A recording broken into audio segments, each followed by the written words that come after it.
Bonjour et bonne fête à toutes et à tous. Bonne fête d'Ascension à toutes et à tous. Et lorsque je parle d'Ascension, les uns me diront que c'est la montée de Jésus-Christ au ciel. Bien évidemment, c'est ce qu'on nous a enseigné depuis le bas âge. Mais on nous enseigne aussi quelque chose. Et si les enseignements ne concordent pas, ne suivent pas la même ligne droite, cela tient lieu de questionnement. Je suis un très grand croyant. Et lorsqu'on me dit Jésus-Christ est monté au ciel, je crois puisque je suis un grand croyant. Le plus grand croyant que la terre n'ait jamais connu. C'est moi. Alors, puisque je sais croire, on m'a dit aussi que la terre est ronde. Je l'ai cru aussi.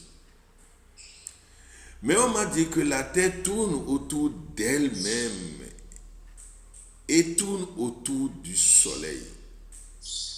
Je l'ai cru aussi. Alors, entre vous et moi, si la terre tourne autour d'elle-même et autour du soleil, alors qu'elle était ronde, aidez-moi à savoir où se trouve alors le ciel. Parce que quelque chose tourne.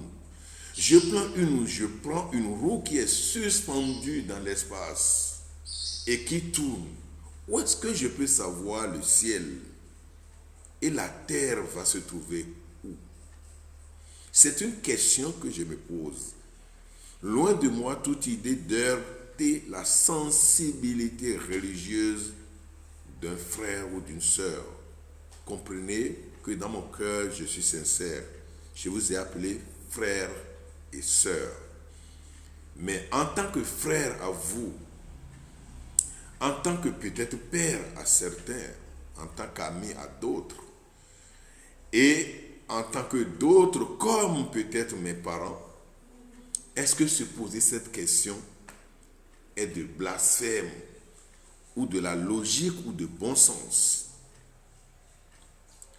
Je ne vois pas en quoi les mêmes qui m'ont enseigné que la terre est ronde et qu'elle tourne autour d'elle-même et du soleil me situent à un endroit qui me permet de dire que telle partie de la même planète Terre s'appelle ciel et l'autre partie s'appelle terre. Alors là, les deux affirmations ne vont pas avec un raisonnement scientifique. Et même si c'est un raisonnement métaphysique, je ne sais pas où passer pour trouver, pour arriver à bout de mes questionnements. Mais si la Bible le disait, ne mentait pas, et si la Bible ne mentait pas, et si ce que nous avons appris à l'école était aussi vrai, alors il faudrait que je pousse mes réflexions. L'ascension ne serait pas la montée de Jésus-Christ au ciel. L'ascension serait toute autre chose. Alors, si je prenais l'enseignement des Grecs qui me place au centre d'un univers qui est à mon image, c'est-à-dire je suis un microcosme et la nature un macrocosme, je suis sûr que je peux résoudre cette équation. Cette équation qui dit que Jésus-Christ serait monté au ciel. Alors, est-ce que Jésus-Christ serait un homme? Ou c'est une autre chose en Jésus-Christ qui serait monté et qui était capable de descendre? Parce que Jésus-Christ serait aussi un microcosme. Peu importe comment vous l'appelez, même s'il est aussi un macrocosme. Souffrez que je suis à son égal et vous êtes aussi à son égal. Même aussi les dimensions ou les taux vibratoires des uns et des autres ne peuvent pas être les mêmes choses. Jésus-Christ peut vibrer tellement fort à la dimension d'une haute tension que personne ne peut approcher. Mais n'importe comment, vous aussi, vous allez vibrer, même si c'est à une dimension où on peut toucher vos fils électriques sans être électrocuté. Mais de toutes les façons, vous êtes autour de deux batteries. Alors, si tel est le cas et que je suis un microcosme, et qu'on me parle de ciel et de la terre, ces deux endroits seront forcément en moi et non hors de moi. Si c'est en moi, ou même hors de moi, je suis prêt à retrouver ces deux endroits facilement en moi que de les voir hors de moi. Et à partir d'aujourd'hui, chers frères et sœurs du monde entier, je vous empêche de voir n'importe quelle affirmation, que ce soit biblique, que ce soit coranique, hindouiste, bouddhiste, zorâtre, que ce soit même du vaudou. Évitez de voir ces réalités hors de vous.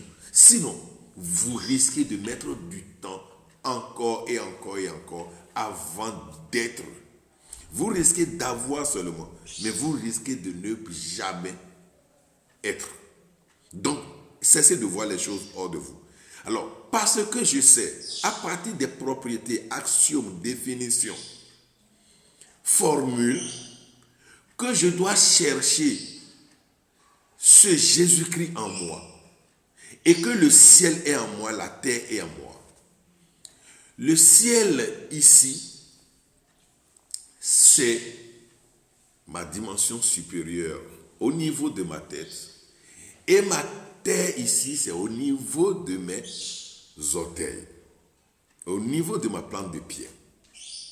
Et non un ciel là-bas où on trouve le soleil, cela. Aussi bien que le soleil se trouve aussi dans votre tête. Remarquez que la langue au fond appelle la tête ta. Et non ta, l'endroit où quelque chose s'allume. Et donc les étoiles, la lune et tout ça là, vous allez les retrouver au niveau de la tête parce que c'est là les sphères vont s'allumer. Mais il y a aussi d'autres sphères dont vous êtes formés. Alors, il y a un flux qui unit votre terre à votre ciel et qui doit faire cet aller-retour tous les jours. Lorsque, dans son aller, ce flux arrive à atteindre le quasi-total ou de la totalité de votre être, c'est-à-dire le sommet de votre être, ça veut dire que ce flux atteint le ciel. On parlera d'ascension en ce moment-là. Et donc tous les jours, les yogis travaillent. Les yogis vont travailler, vont se mettre en méditation qui est pratiquement comme une petite mort pour permettre à ce flux-là de monter. Et lorsque ça monte, vous avez une jouissance qui ne dit pas son nom. Une jouissance qui est au-delà même de la jouissance d'un rapport sexuel. Et ce flux est appelé à descendre et à partir à descendre. Et c'est comme un serpent ou deux serpents qui s'entrelacent et qui atteignent le sommet et maintenant vont encore descendre. Mais comme je parle d'une roue tout à l'heure, au moment où un côté de la roue monte, l'autre côté doit descendre. Et lorsqu'on parle d'ascension, le mot assomption accompagne en même temps l'ascension. C'est-à-dire quoi? Un côté monte, l'autre côté descend. Et n'importe comment, on dit que l'un ou l'autre va vers Dieu. Donc, si le côté droit monte au ciel en guise d'ascension, donc pour Jésus-Christ, le côté gauche va descendre en guise d'assomption pour parler de la montée de Marie. Pourquoi la montée de Marie n'est pas appelée ascension aussi? À vous de répondre à cette interrogation, à vous de comprendre ce dont il s'agit et de ne pas devenir la proie facile de ceux-là qui ont projeté notre regard vers l'extérieur alors que ces regards doivent être retourner votre regard à l'intérieur de vous-même. C'est de ça il s'agit. Je vous aime. Bonne fête encore.